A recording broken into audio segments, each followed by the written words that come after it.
আমি তো দুইটা মন্ত্রণালয়, ওইখানে দুইটা বিভাগ আর কি, ডাক এবং তথ্য মন্ত্রণালয়। আপনাদের কাছে আমার অনুরোধ থাকবে আমার ছবি যত কম প্রচার করা যায়। আমি তো পালায় পালায় বেড়াইতেছি কয়েকদিন ধরেও, তো খুব স্পেসিফিক কারণ না ছাড়া বা প্রয়োজন হলে সেটা আমি আহ্বান করব জরুরি প্রয়োজনে, ওই বিষয়ে আমাকে আপনারা হেল্প করবেন। আমার ছবি যত কম প্রচার করা যায়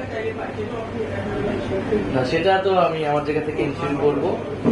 আর আরেকটা কি বিষয় বললেন যে আর আইনের বিষয়টা আমি তো বললাম, আমি তো একদিন হচ্ছে দায়িত্বে এসেছি, সমালোচনাগুলা অ্যাড্রেস করা হবে এবং সাংবাদিকদের সাথে বসে আমি মূলত তাদের পক্ষ থেকে তাদের কাছ থেকে শুনতে তারা কি ধরনের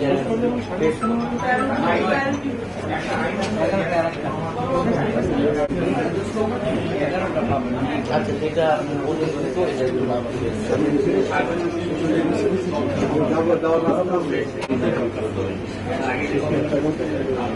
আমরা দ্রুত সময়ের মধ্যে এটার বিচার চাচ্ছি।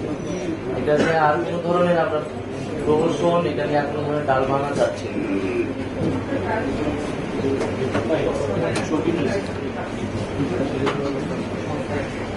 প্রায়োরিটি তো আমরা সব মন্ত্রণালয়ের সর্বশেষে একটা কাঠামোগত সংস্কারের কথা ভাবছি, যাতে দীর্ঘমেয়াদী এটার সুফলটা আসে।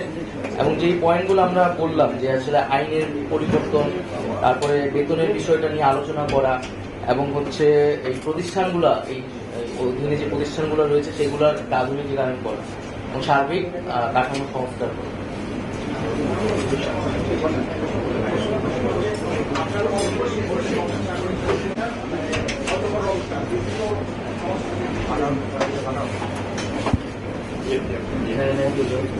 অবশ্যই আমরা তো বলেছি যে দুর্নীতি স্বজনপ্রীতির কোন স্থান আমরা এখানে দেখতে চাই না, এবং প্রতিষ্ঠানগুলোকে সম্পূর্ণ নিরপেক্ষভাবে আমাদেরকে দাঁড়া করাতে হবে।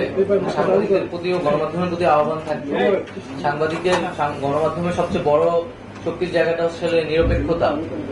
এবং আমরা যে আমাদের বাংলাদেশের গণমাধ্যমের পরিস্থিতি দেখি যে এক ধরনের আওয়ামী লীগ বিএনপির মতো গণমাধ্যমে হচ্ছে এই ধরনের দুইটা ভাগ থাকে।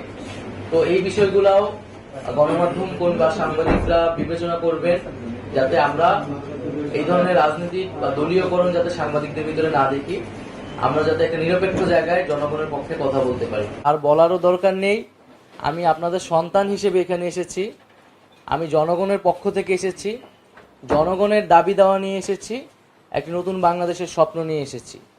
এখন আমি আপনাদের কাছে সেই সহযোগিতাটা কামনা করছি।